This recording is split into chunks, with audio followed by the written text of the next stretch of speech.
Tumsifu Yesu Kristo. Tumsifu tena taifa lake Mwenyezi Mungu. Tunamshukuru Mungu kwa Jumapili ya leo, ikiwa ni Jumapili ya kwanza kwenye huu mwezi wa 10. Tunaendelea kuambia Mungu ni asante kwa yote ambayo anazidi kutenda katika maisha ya kila mmoja wetu. Tuzidi kuweka imani yetu kwa Mwenyezi Mungu, tuzidi kuweka matumaini yetu kwa Kristo. Tunapomtumainia Mungu, tunapomtumainia Kristo, naye anazidi kututetea na kutupigania katika maisha yetu ya kila siku.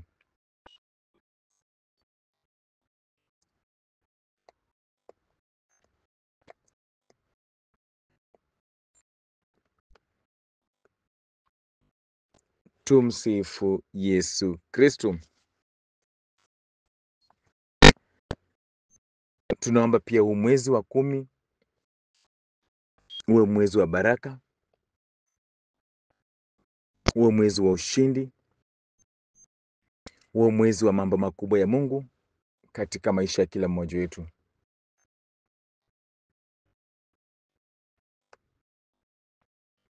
Mtumainie Mwenyezi Mungu. Na kama kawaida, lazima niwakumbushe kushiriki katika misa takatifu. Jumapili sio siku ya kwanza kusema unafanya usafi sijui nini, unaenda kutembelea watu. Lazima ushiriki katika misa.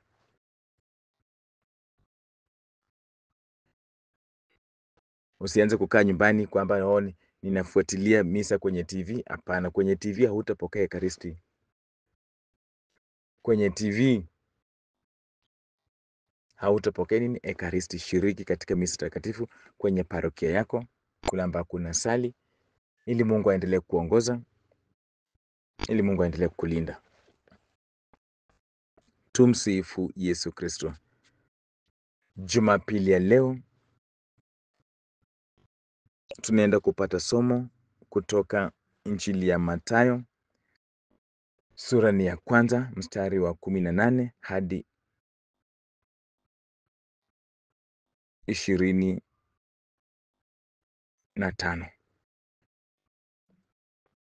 Basi hivi ndivyo Yesu Kristo alivyozaliwa. Maria mama yake alikuwa ameposwa na Yosefu, lakini kabla hawajakaa pamoja kama mume na mke, alionekana kuwa mjamzito kwa uwezo wa Roho Mtakatifu. Yosefu mumewe, kwa vile alikuwa mwadilifu, hakutaka kumwaibisha hadharani, hivyo alikusudia kumwacha kwa siri. Alipokuwa bado anawaza jambo hilo, malaika wa Bwana alimtokea katika ndoto, akamwambia, Yosefu, mwana wa Daudi, usiogope kumchukua Maria awe mke wako, maana amekuwa mjamzito kwa uwezo wa Roho Mtakatifu. Atajifungua mtoto wa kiume, nawe utampa jina Yesu, kwa kuwa yeye ndiye atakayewaokoa watu wake katika dhambi zao. Basi haya yote yalitukia ili litimie lile neno Bwana alilosema kwa njia ya nabii, bikira atachukua mimba, atamzaa mtoto wa kiume, nao watampa jina Imanueli, maana yake Mungu yuko nasi. Hivyo Yosefu alipoamka usingizini, alifanya kama malaika huyo alivyomwambia, akamchukua mke wake nyumbani. Lakini hakulala naye hata Maria alipojifungua mtoto wa kiume, naye Yosefu akampa jina Yesu.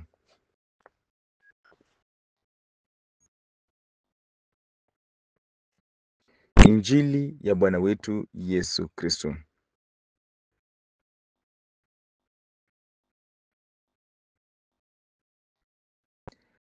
Tumsifu Yesu Kristo. Alipokuwa bado anawaza jambo hilo, malaika wa Bwana alimtokea katika ndoto. Alipokuwa bado anawaza jambo hilo, malaika wa Bwana alimtokea katika ndoto. Tumsifu Yesu Kristo. Tumsifu Yesu tena, taifa lake Mwenyezi Mungu. Mungu huzungumza na watu wake kupitia njia tofauti tofauti.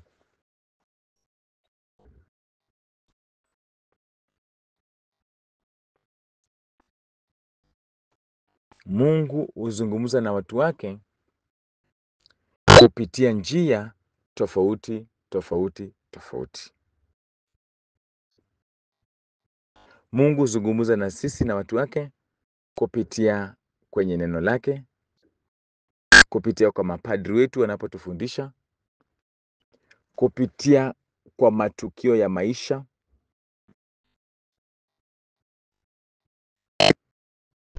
through nature,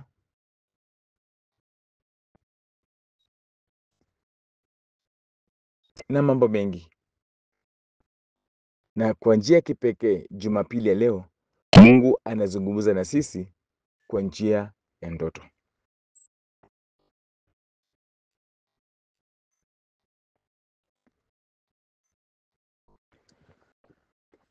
Usipuuze ndoto.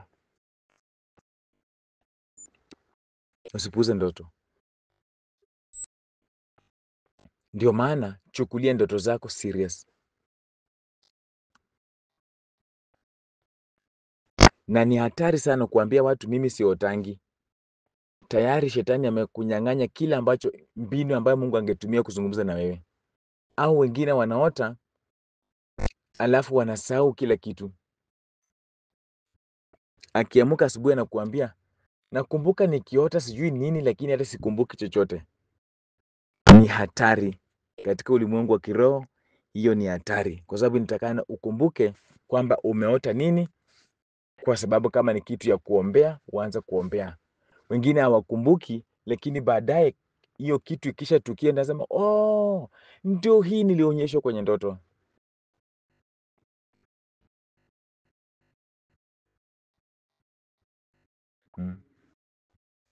Lakini haikuwa kwenye kumbukumbu yako ili uweze kuiombea,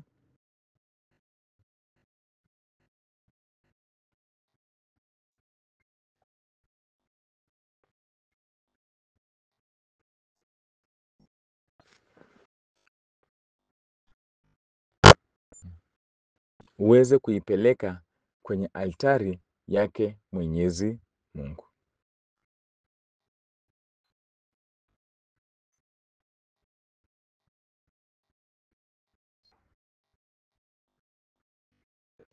Ulihitaji ukumbuke ndoto yako ndio uweze kuombea. Angalia katika maisha yetu,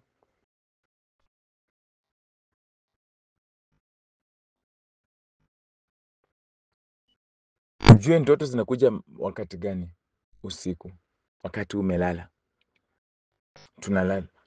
Nataka to work on assumption kwamba kulala kwetu ni usiku. Unafanya kazi nini na nini, siku inaisha saa 2, saa 3, wengine kuanzia saa 3 wamelala, wengine kuanzia saa 4 wamelala.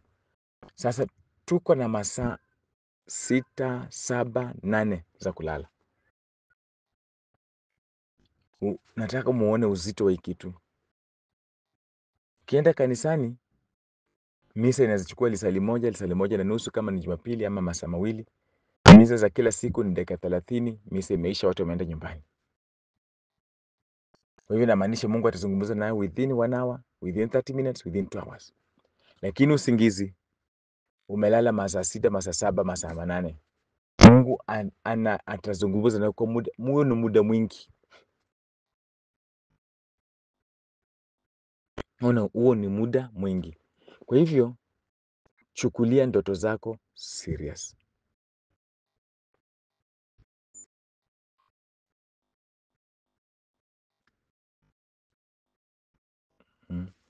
Chukulia ndoto zako nini? Serious.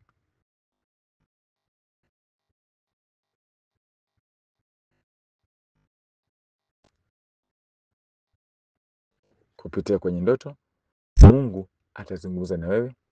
Mungu atakuona, atakwambia usiende hapa, usifanye nini, usishirikiane na huyu, hao watu watakumaliza.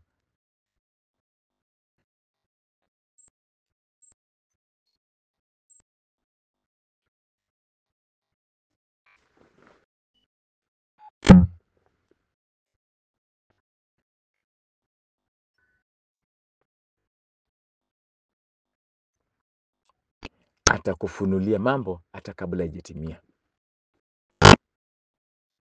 kwa njia ya ndoto.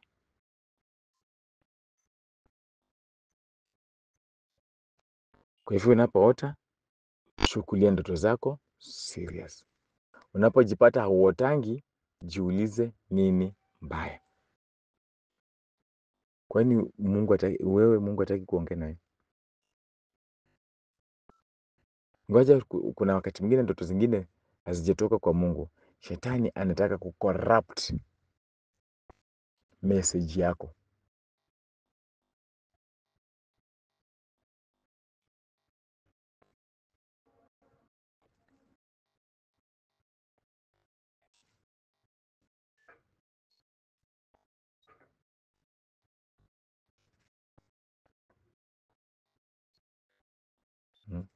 Shetani anataka kucorrupt message yako.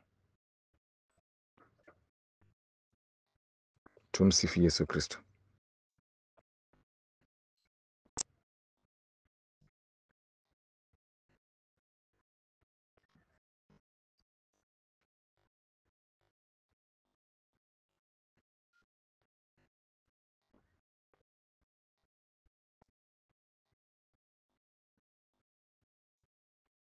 Shetani anataka kucorrupt message yako. Usikubali. Usikubali.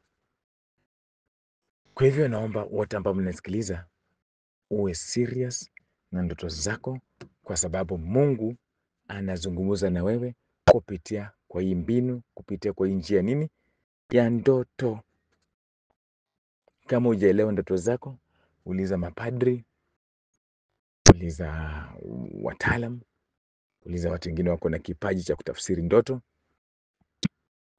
Ndio maana hata Mungu amepeana hicho kipaji cha kutafsiri ndoto, kwa sababu anajua kwa sababu anajua watu watapata ujumbe kupitia njia ya ndoto na hawataielewa. Kwa hivyo anapeana hicho kipaji kwa watu ambao watasaidia wengine kuweza kutafsiri, kuweza kujua kwamba Mungu anataka nini.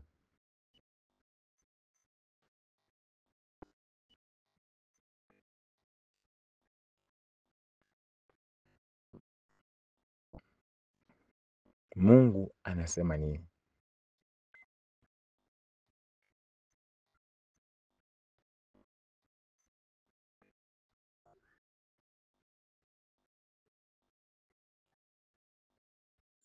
Mm.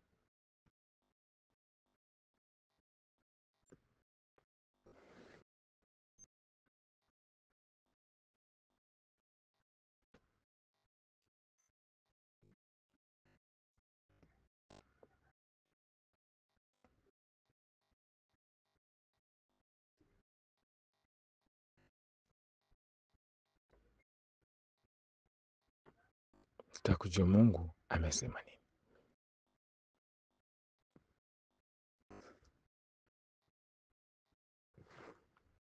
Chukulia ndoto zako serious.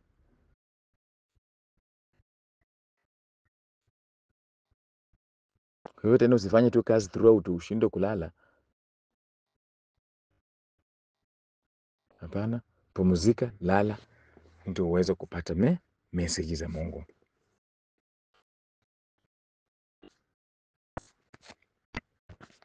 Pia tengeneza uhusiano mzuri na Mwenyezi Mungu,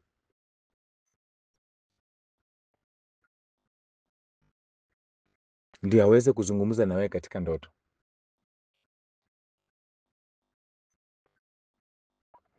ili usishinde hapo ukiota tu manyoka, unafukuzwa na muti, unafukuzwa na nini, chui imekumeza. Tengeneza connection na Mwenyezi Mungu.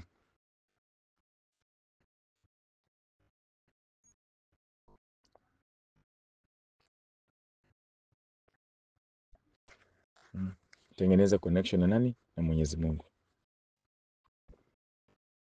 ili uweze kuota vitu vizuri.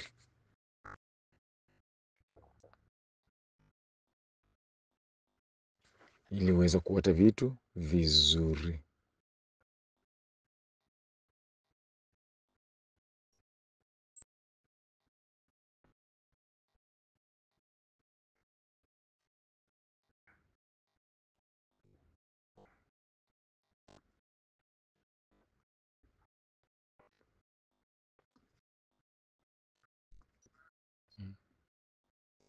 Tengeneza connection na Mwenyezi Mungu ili atuweze kuota vitu vizuri. Hiyo ni kuwa na imani kwake Mwenyezi Mungu. Tumsifu Yesu Kristo.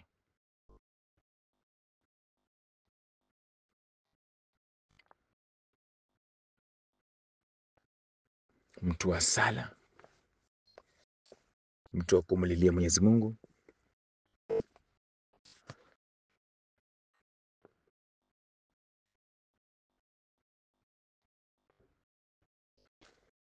utaona mambo makubwa ambayo Mwenyezi Mungu anaenda kufanya.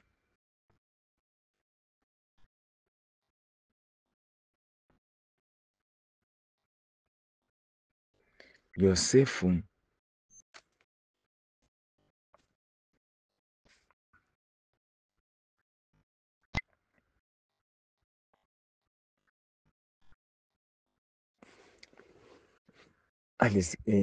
kwenye ndoto Mungu alimwambia chenye atakafanya, maana alikuwa anapanga kumwacha Maria kisirisiri kwa sababu ako na mimba ya Roho Mtakatifu, mimba ambayo sio yake.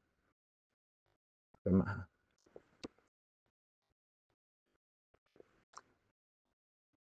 mimi sitaki drama, mimi huyu mama nitamwacha tu aende, nitamwachanisha tu polepole.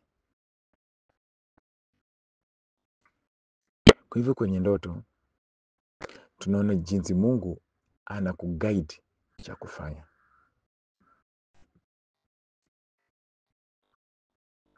Kumbuka wakati walipokuwa na mkamata Yesu na kumtesa na kufanya nini? Mke wake Pilato aliteseka sana. Alisema ameteseka sana kwenye ndoto, akiambia mume wake achana na huyu mtu. Usiku wa leo nimeteseka sana kwenye ndoto.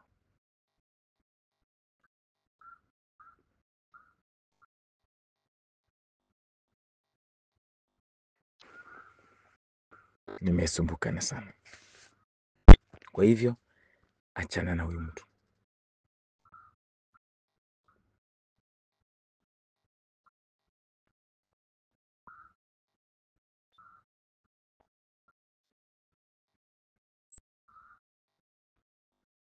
Achana na huyu mtu, usije ukajiletea shida.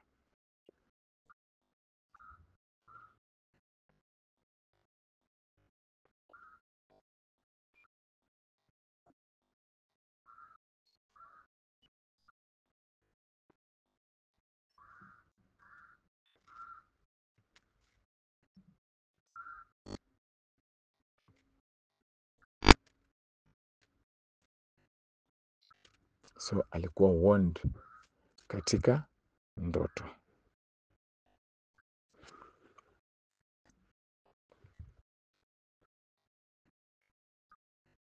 Tuchukulie ndoto zetu serious. Zimebeba ujumbe kutoka kwa Mungu.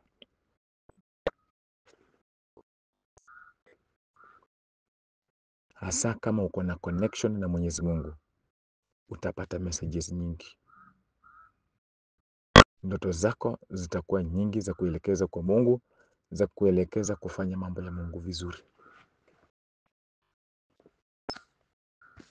bila kusumbukana mahali popote.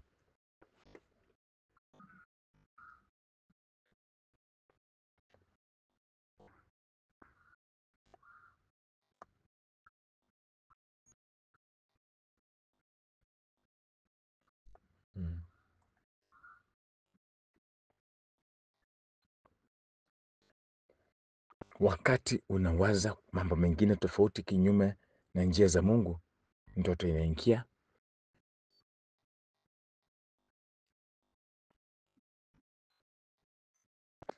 Unajulishwa kwamba maamuzi unayopanga sio mazuri, badilisha.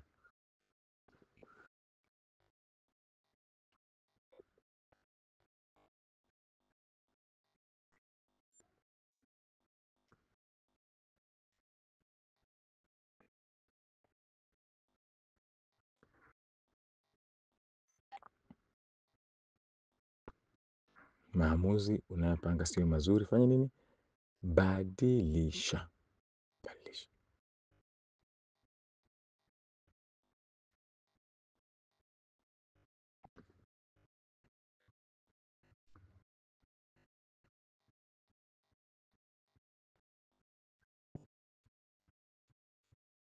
Badilisha.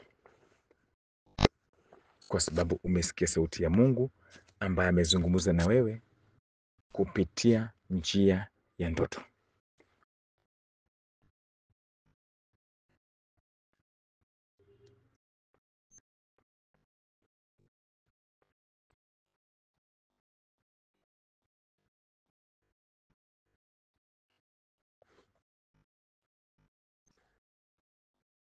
Kwa hivyo usipomsikiliza Mwenyezi Mungu,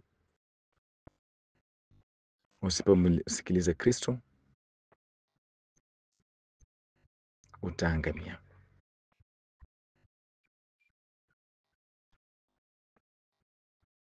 Kama unangoja ujumbe mwingine tofauti kando na ujumbe ambao Mungu alikupa katika ndoto, hauko vizuri. Hauko vizuri. Sikiliza Mwenyezi Mungu anayezungumza na wewe kupitia kwa njia ya ndoto. Muulize Mungu, nifanye nini katika hili?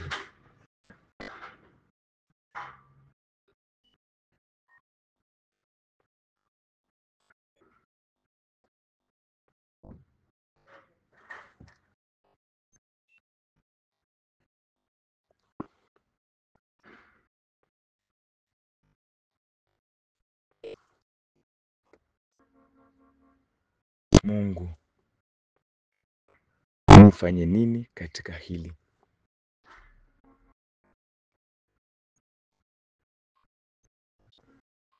Mungu,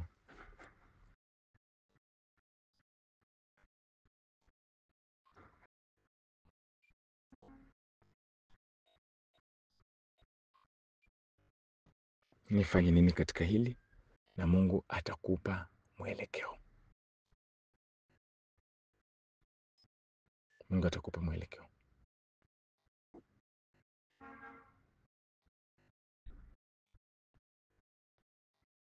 Watu wengi katika Biblia Mungu amezungumza nao kupitia njia ya ndoto.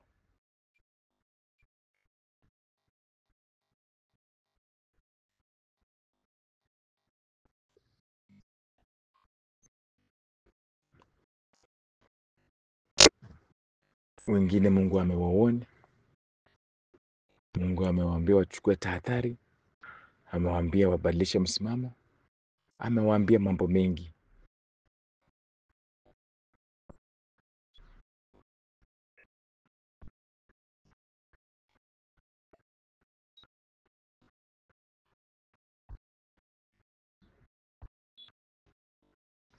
Mungu amewaambia mambo mengi ya kufanya,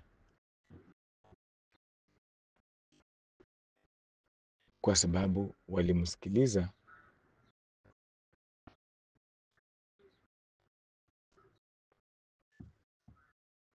Walimsikiliza alipozungumza nao kupitia njia ya ndoto.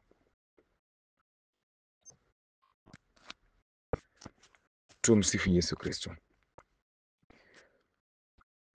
Kwenye somo letu la leo tunaona kwamba Mungu ameanzisha hii project ya kukomboa ulimwengu. Ni kwamba Kristo anaenda kuzaliwa, na Kristo anapoenda kuzaliwa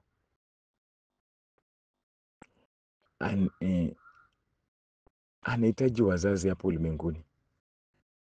Tayari mama Bikira Maria amekubali wito. Sasa Mungu anahitaji Yesu akuwe na baba wa hapo ulimwenguni.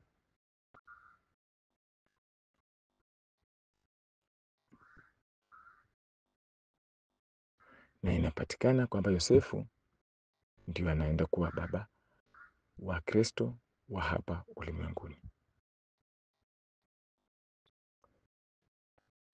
Kinachojitokeza ni kwamba baadaye Maria anaonekana akiwa na mimba kwa uwezo wa Roho Mtakatifu.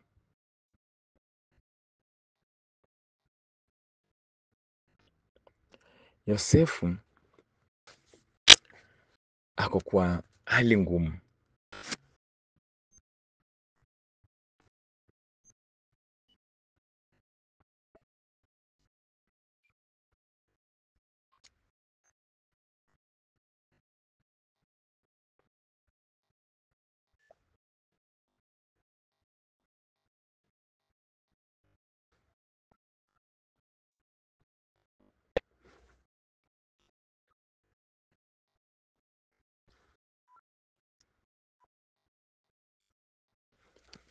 Yosefu yuko kwa hali ngumu.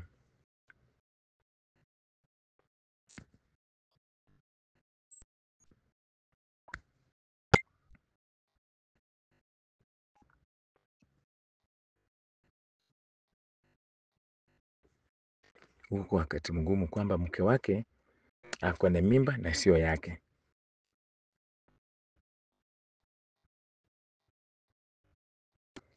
Kama mwanaume wa kawaida, neno la Mungu linasema Yosefu mumewe, kwa vile alikuwa mwadilifu, hakutaka kumwaibisha hadharani, hivyo alikusudia kumwacha kwa siri.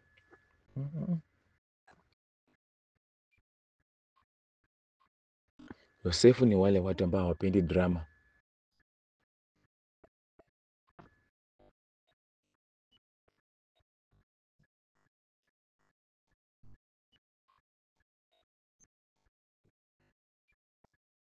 Wache hizi stori ziishe, tusonge mbele.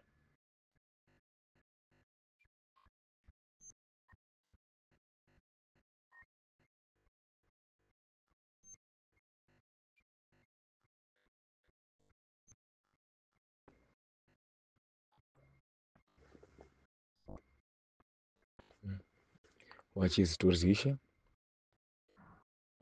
tusonge mbele na maisha. Hapendi drama. Vile hapendi drama, ashafanya maamuzi yake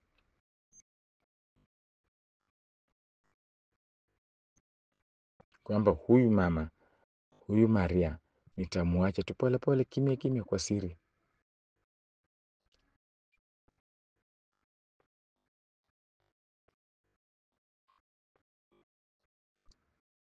Hivyo ndivyo alivyopanga.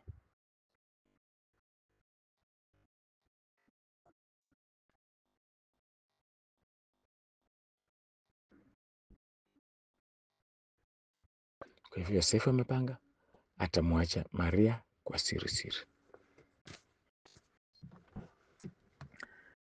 Alipokuwa bado anawaza jambo hilo, jambo gani la kumwacha Maria kwa siri siri, malaika wa Bwana alimtokea katika ndoto, akamwambia, Yosefu mwana wa Daudi, usiogope kumchukua Maria awe mke wako, maana amekuwa mjamzito kwa uwezo wa Roho Mtakatifu.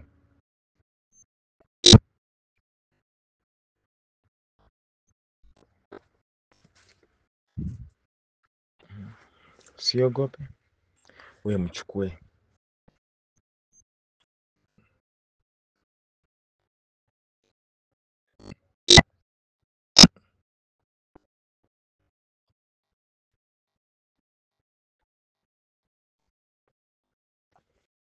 wewe mchukue awe mke wako, usiogope.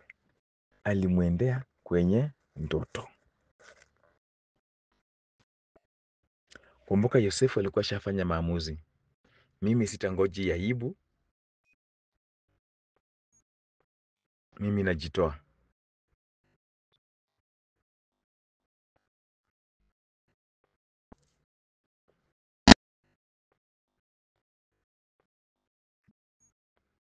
Mimi najitoa.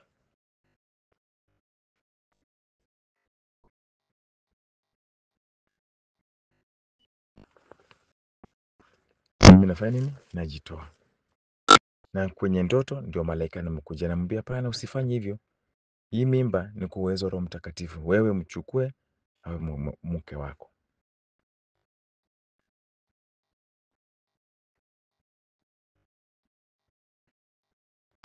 Ndoto hutumika hata kutuoni.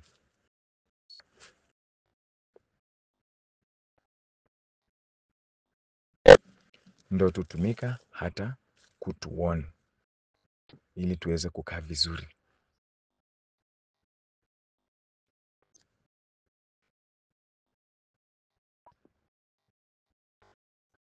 Mm.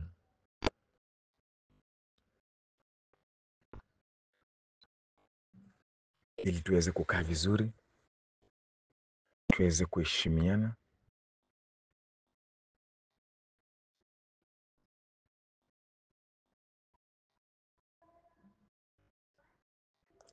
Usifanye hayo maamuzi, sio mazuri.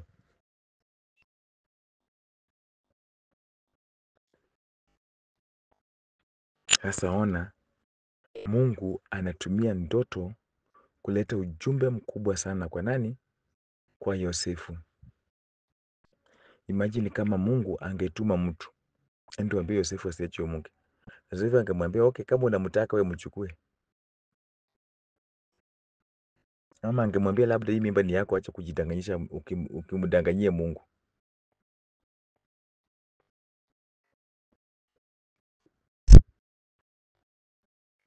Lakini Mungu alizungumza na yeye mwenyewe.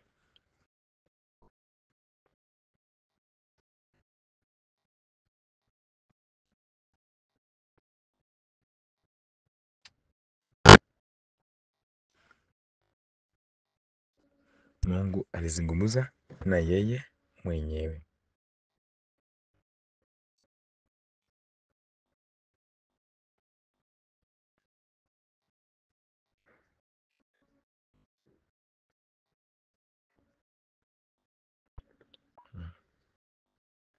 Haya maamuzi sio mazuri.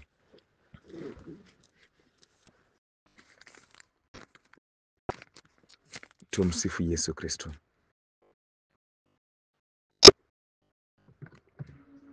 Kuna wakati unakuwa ushafanya maamuzi fulani, lakini hayo ni maamuzi yako kama mwanadamu.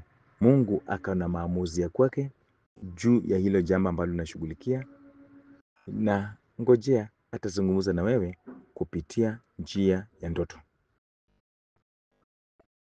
Atakuambia hapana, mwanangu, sitaki hii.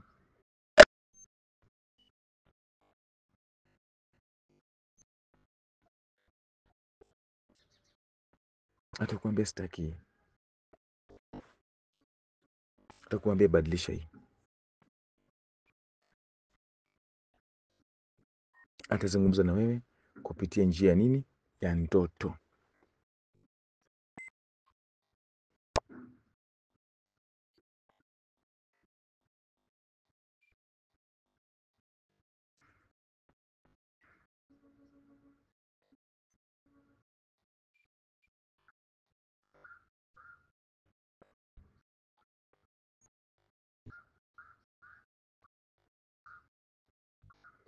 Atazungumza na wewe kupitia njia ya nini? Ya ndoto.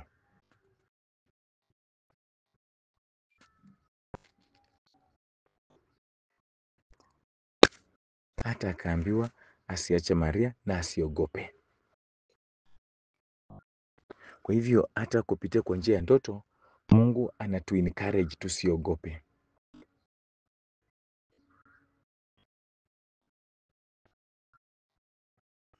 anajua kile atafanya juu ya maisha yako.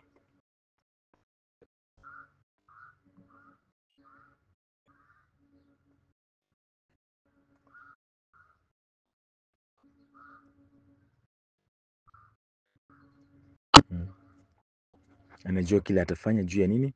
Ya maisha yako. Wewe usiogope, mtumainie Mungu.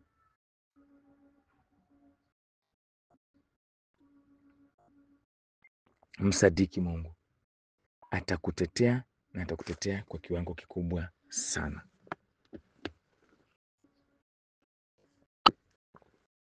Acha Mungu awe Mungu. Acha Mungu afanye kazi yake katika maisha yako.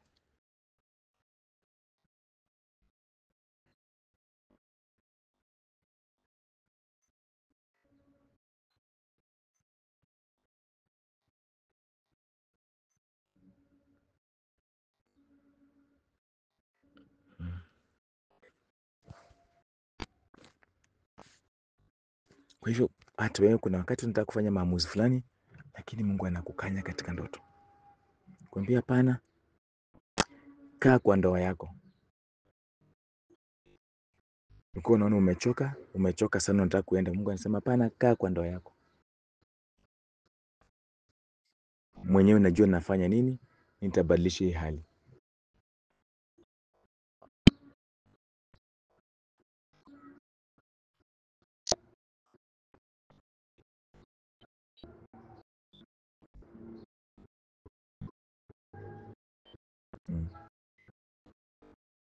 Mwenyewe najua nitafanya nini katika hii hali yako.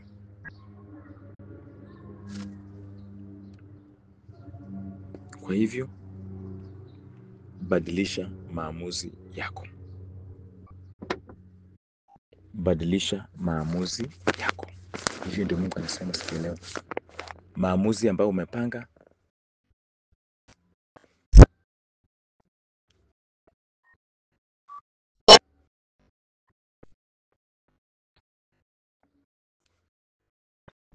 mpango utoroke kwenye ndoa, umepanga sijui nini, ufanye kitu ambacho sio mzuri,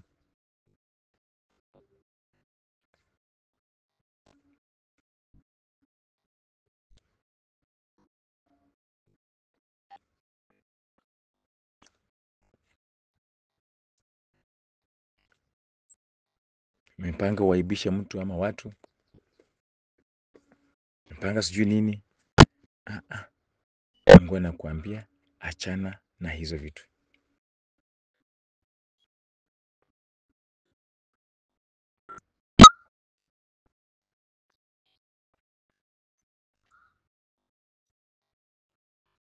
Achana na hayo mambo.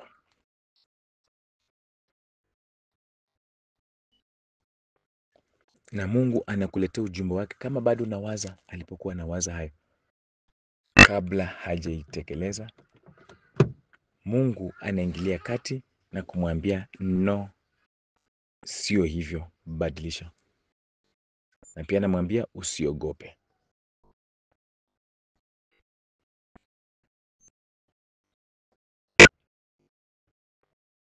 Kwa hivyo wewe ambao unamtumainia Mungu, haijalishi unapitia hali gani, haijalishi inafaa ufanye maamuzi magani makubwa,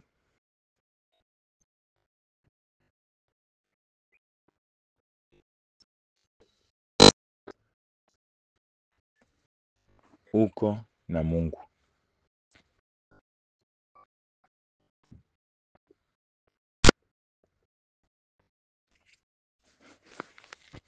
Uko na Mungu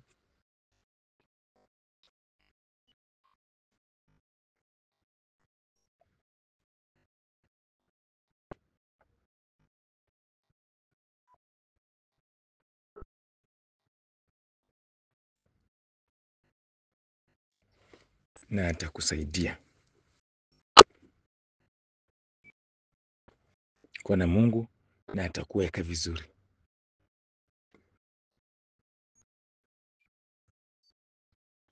Uko na Mungu na atakufungulia njia zako.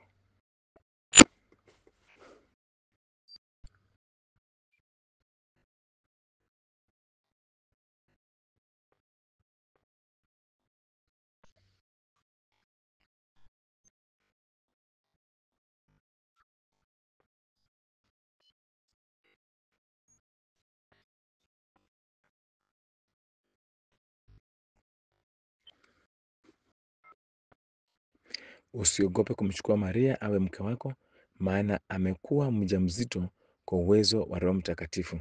Kwa hivyo hata Yosefu, kwa sababu kwenye ndoto amepata jibu la hiyo mimba imetoka wapi.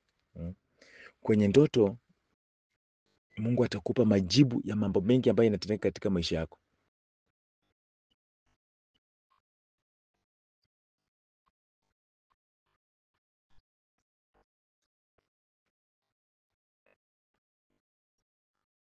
Kwenye ndoto Mungu atajibu maswali mengi ambayo ulikuwa unajiuliza, imefanyika aje, imetokea wapi. Mungu atakupa jawabu kwa uwezo wa Roho Mtakatifu. Inamaanisha hata usiuliza Maria, hii mimba umetoa wapi? Mimi nimekuambia kwenye imetoka.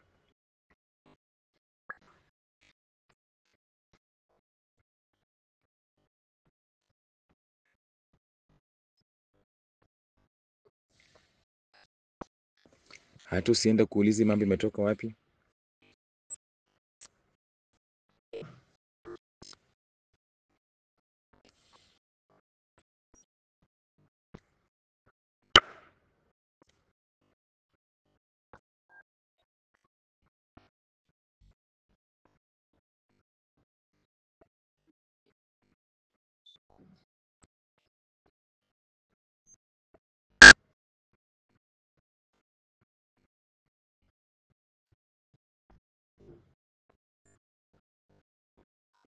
Ni kwa uwezo wa Roho Mtakatifu.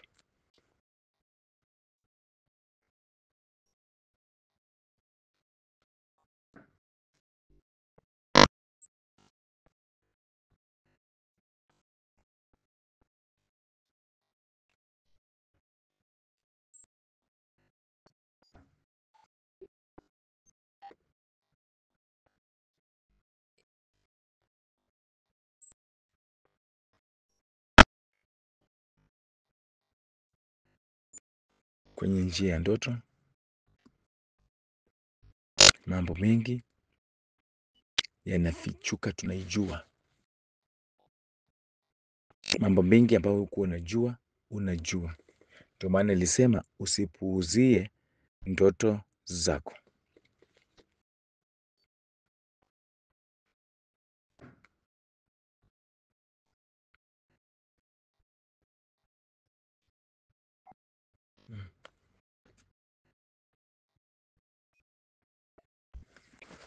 Kwenye ndoto hata tunajua mpango wa Mungu ni nini.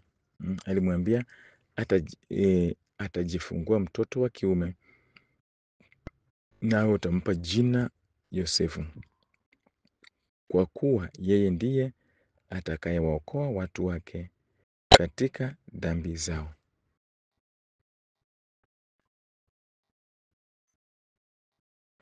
Huyu mtoto atafanya kazi gani?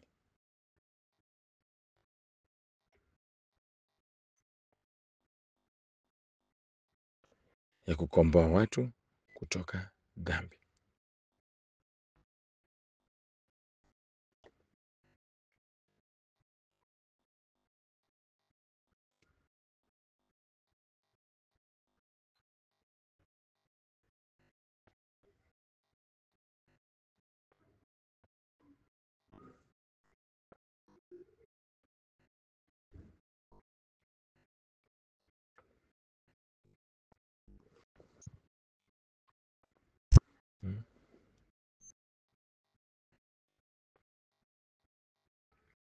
Ya kukomboa watu kutoka dhambini, hata kutoka kwenye dhambi. Hii ndio kazi hiyo mtoto.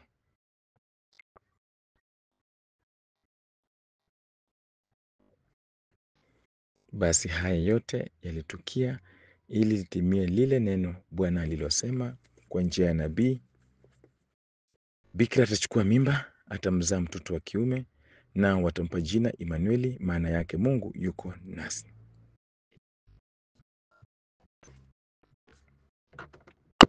Mungu yuko nasi. Hivyo Yosefu alipoamka usingizini, alifanya kama malaika huyo alivyomwambia, akamchukua mke wake nyumbani. Tumsifu Yesu Kristo. Yosefu alitii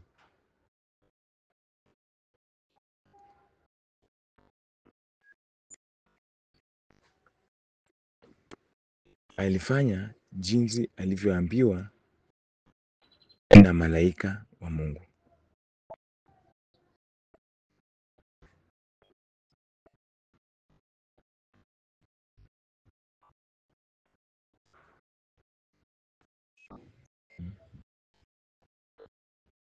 Alifanya jinsi malaika wa Mungu alivyomwambia, alitii.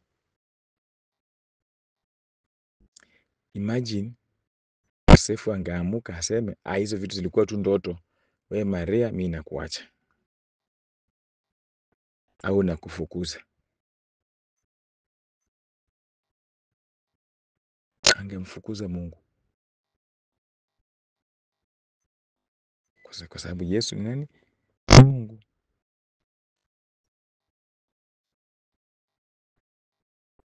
Angemfukuza Mwokozi wa ulimwengu mikononi mwake. Angejinyima hiyo fursa ya kuwa foster father of Jesus.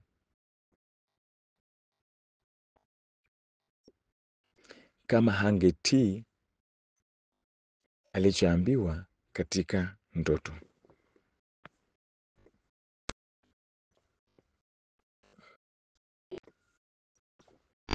Tii.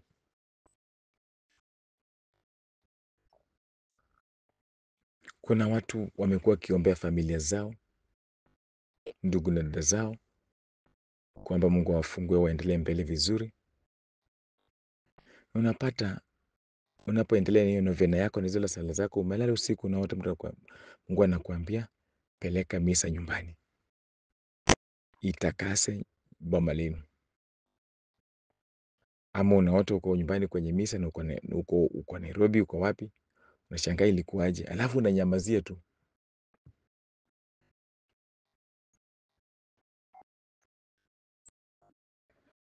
Itafadha tubariki kama familia,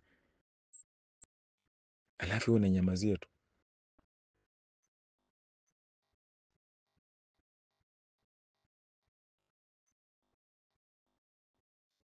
Haushughuliki.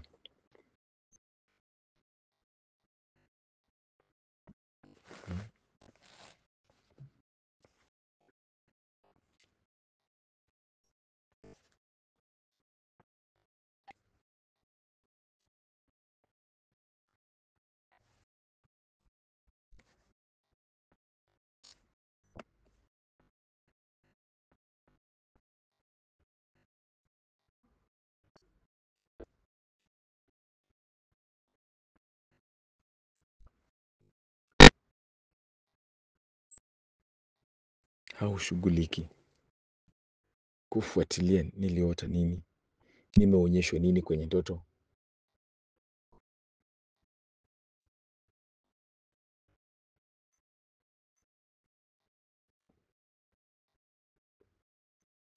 Fuatilia.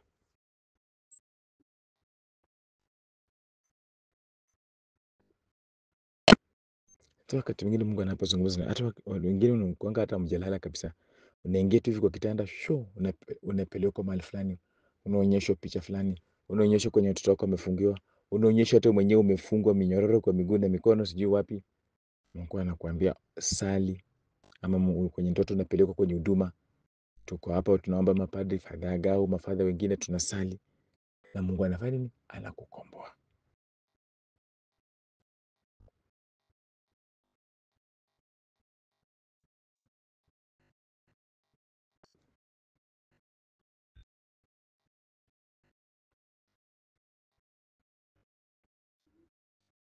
Mungu anakukomboa.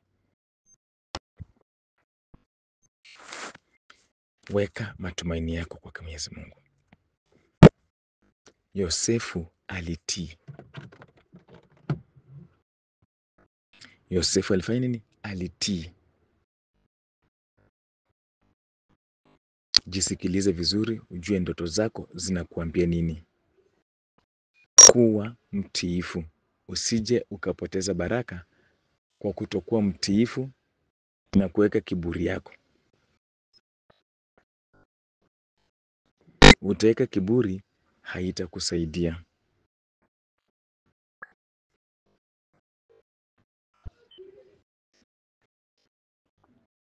Utaweka kiburi, haitafanya nini? Haitakusaidia.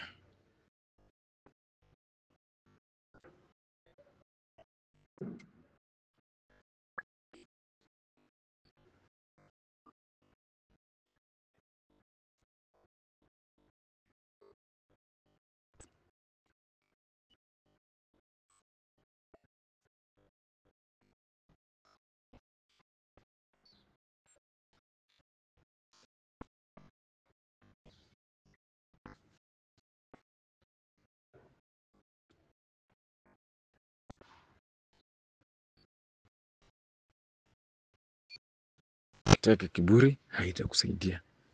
Kuwa mtiifu. Sikiliza sauti ya Mungu. Fuatilia ndoto zako. Tumsifu Yesu Kristo. Hata ukiwa kule nyumbani, mtoto akikuambia ndoto fulani ameota, hebu msikilize uweze kumsaidia.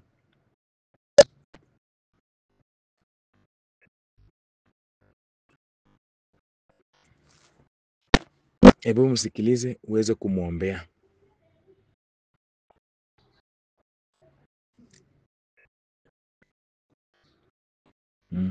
Sikiliza uweze kumwombea, pengine uweze kumkanya, uweze kumshauri, au uweze kumleta kwa mapadri waweze kuona namna ya kumsaidia.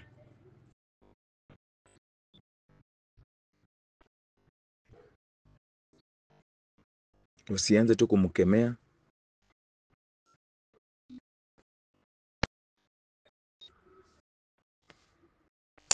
Usianze tu kumkemea. Usianze tu kumfukuza.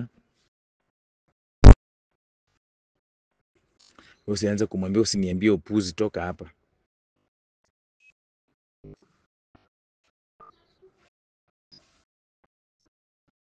Kwa hivyo hata ombea ndoto za watoto wako zikuwe clear, waweze kukuelezea, mama niliota hivi, baba niliota hivi, waweze kukuelezea ili ujue namna ya kuwasaidia.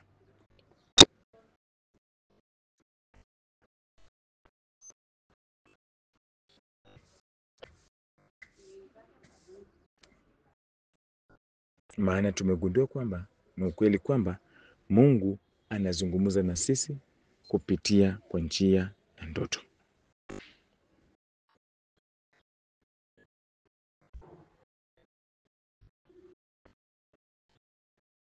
Mungu anazungumza na sisi kupitia kwa njia nini? Ya ndoto. Kwa hivyo tuchukue ndoto zetu serious.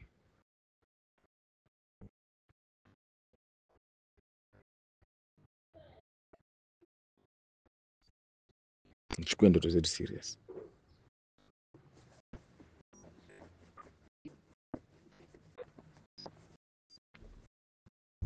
Usije ukapoteza ujumbe wako kwa kupuuza ndoto ambazo Mungu anazungumza na wewe.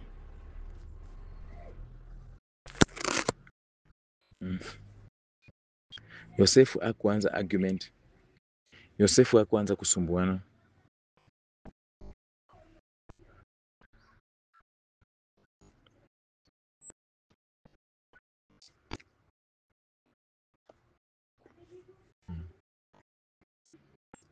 Hakuanza kusumbuana.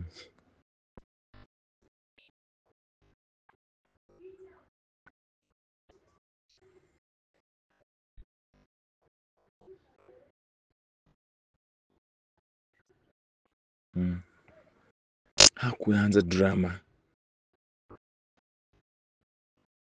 Na akafanya jinsi Mungu alivyomwambia kupitia ndoto alipotuma malaika kwake.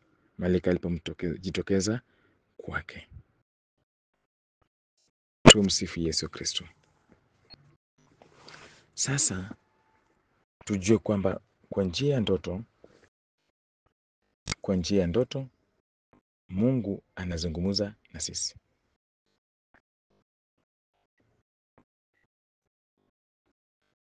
Kwa njia ya ndoto Mungu anazungumza na watoto wake.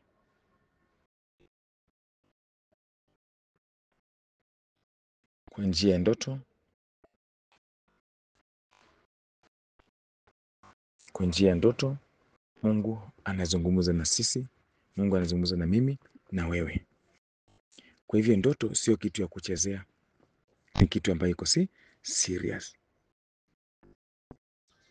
Yosefu, neno la Mungu linapoendelea, utaona jinsi Mungu alizungumza naye kabisa kupitia njia nini? Ya ndoto.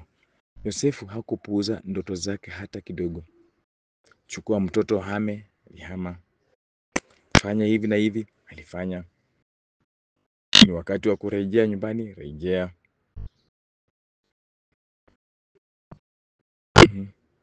Alifanya kila kitu alichoambiwa afanye katika ndoto.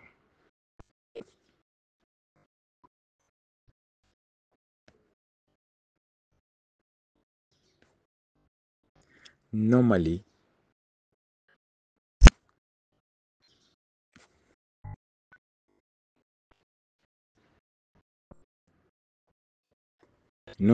inatakana uote mambo mazuri, vitu vizuri.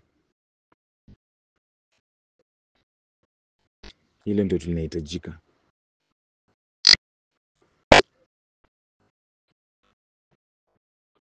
Uote mambo mazuri, uote vitu vizuri. Lakini unapata wakati mwingine watu wengine wanaota vitu vibaya. Nyoka imewauma mguu, wamekula chakula chafu, wamejipata kwenye mahali pabaya, mazingira ya chooni, sijui nini na nini. Ni shetani anakuletea hizo, kutaka kuinterfere na ujumbe wa Mungu.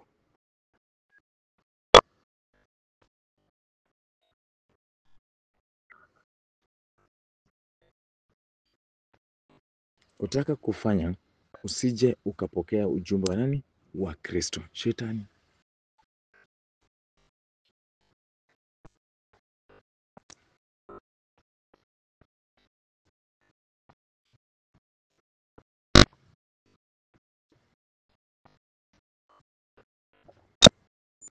Huyo ni nani? Shetani.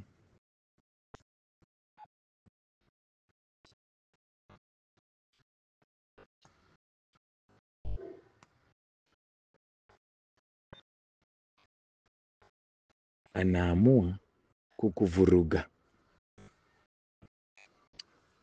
anaamua kukupotosha, kukosesha amani, mpaka wengine wanaogopa kulala, kwamba mimi nikilala nitaanza kuota vibaya.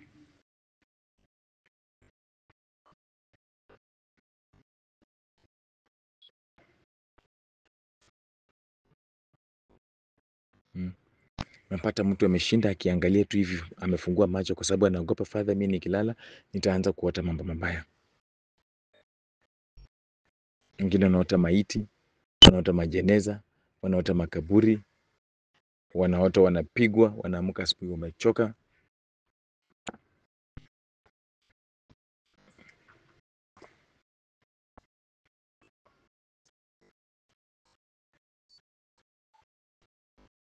Wanaota wanadhulumiwa kwa njia moja nyingine.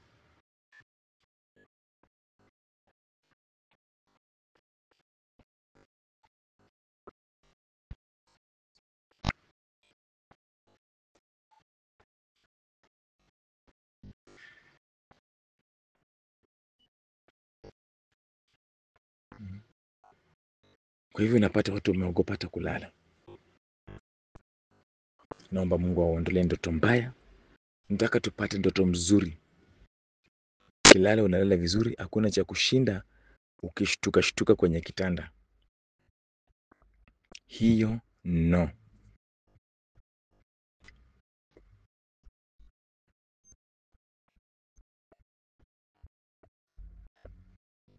Hiyo hapana.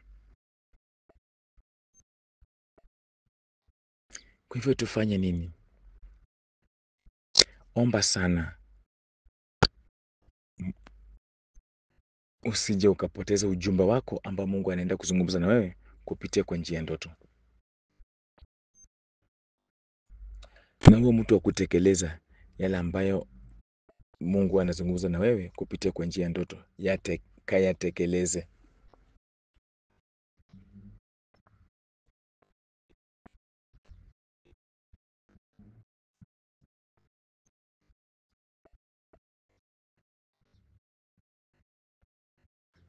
Kayatekeleze.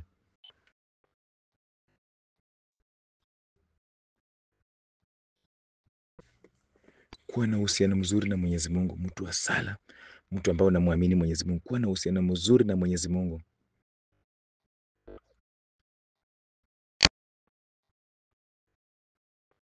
Toa sadaka kwenye altari ya Mwenyezi Mungu.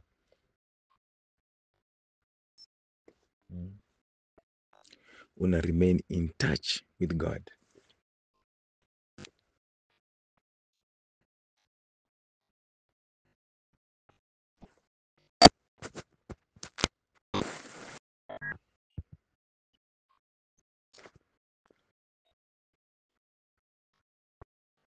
Una remain in touch with God.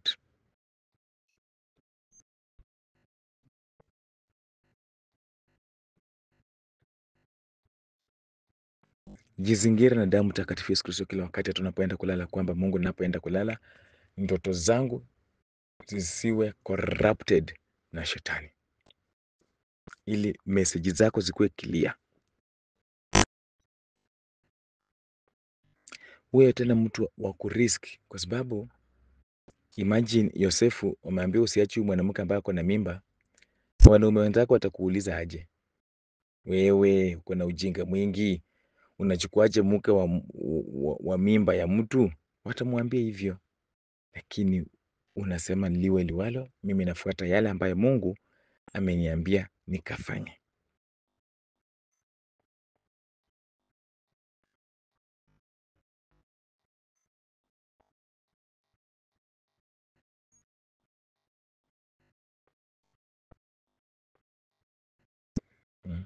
Katekeleze yale ambayo Mungu anataka kufanya nini, uyafanye. Shiriki katika misa takatifu, na unapoota ndoto ambazo hauelewi, elezea mapadri, elezea watu ambao wako na kipaji ya kutafsiri ndoto, waweze kukusaidia. Wakati mwingine watu wanapoota ndoto wanakimbia tu kwa kugoogle ndoto kama hii inamaanisha nini. Uliza spiritual leaders ambao wataangalia vitu kwenye mtazamo wa kiroho. Kuwa mtu wa sala, penda sakramenti za kanisa, fanya novena zako, tengeneza urafiki na watakatifu wa kanisa. Kuna watakatifu wengi, Saint Padre Pio, Saint Anthony, Saint Laurent, Mother Mary. Tengeneza urafiki wa karibu na hawa, watakusaidia.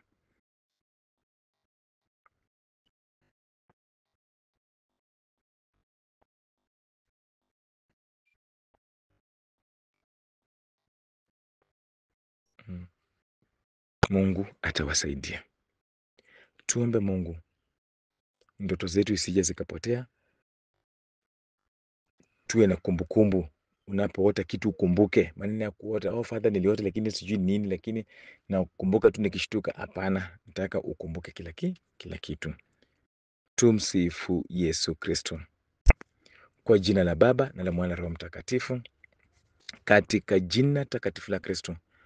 Mungu, na kushukuru kwa wakati huu na kwa yote ambayo unazidi kutenda katika maisha yetu. Kwa njia ya kipekee, Mwenyezi Mungu, naomba ukaachilie nguvu za Roho Mtakatifu juu ya wote ambao wanasikiliza hili somo. Roho mtendaji,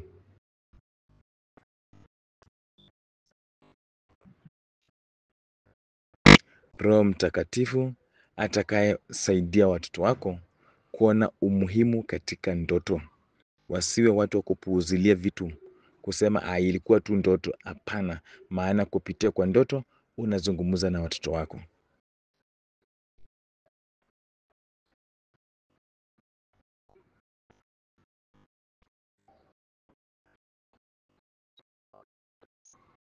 Damu yako takatifu iendelee tu kunena mema. Mungu, umezungumza na watoto wako kupitia kwa njia ya ndoto. Wengine wamepuuzilia hizo ndoto na mambo imeenda mbaya. Umetuona kupitia kwa njia ya ndoto, watu tukapuuzilia mbali, tukafikiria tu ni ndoto, kumbe ulikuwa unatoa ujumbe wako na tumeanza kuumia. Tunaomba toba na msamaha kwa kutofuatilia kwa kututilia maanani kwa yale ambao ulikuwa unazungumza katika maisha ya kila mmoja wetu.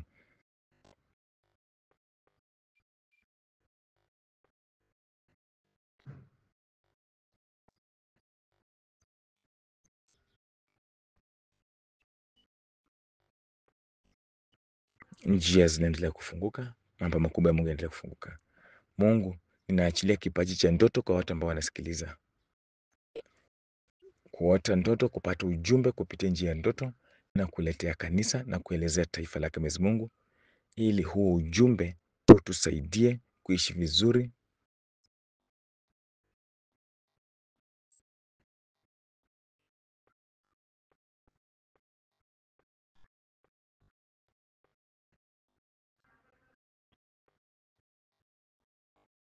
damu yako takatifu iendelea kutembea. Ujumbe wake Kristo kwetu kupitia njia ya ndoto tunaoanza kuutilia maanani kabisa. Lazima tuufuatilie na tutekeleze jinsi Mungu mwenyewe anavyotaka tuweze kufanya.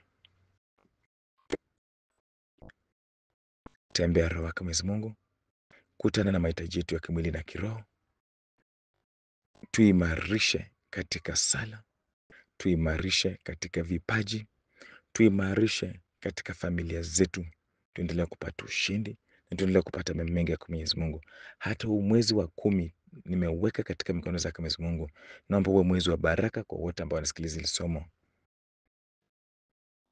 mwezi wa financial breakthrough, mwezi wa increase, mwezi wa grace of multiplication, na mambo makubwa ya Mungu iendelee kutenda katika maisha yetu. Natangaza surprise miracles zake Mwenyezi Mungu juu yenu. Nashukuru Mungu Baba, nashukuru Mungu Mwana, nashukuru Mungu Roho Mtakatifu. Nashukuru na Mama Bikira Maria kwa maombezi yake. Mama Bikira Maria, endelea kutuombea, tuombee na tuombee kabisa katika maisha yetu ya kila siku.